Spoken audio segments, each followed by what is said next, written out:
આ જગતનો પરમ પ્રિય નિયમ શું છે તમને ખબર છે?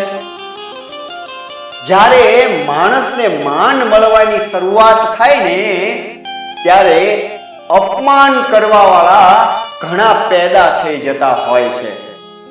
અને એ વિશેનો ઇતિહાસ તમારે તપાસવો હોય ને તો તમારે મહાભારતને ઢંઢોળવું જોઈએ, જેમાં ભગવાન શ્રી કૃષ્ણને અપમાનિત કરવા વાળા પાત્રો તમને મળી જશે. એક શિશુપાલ અને બીજો દુર્યોધન.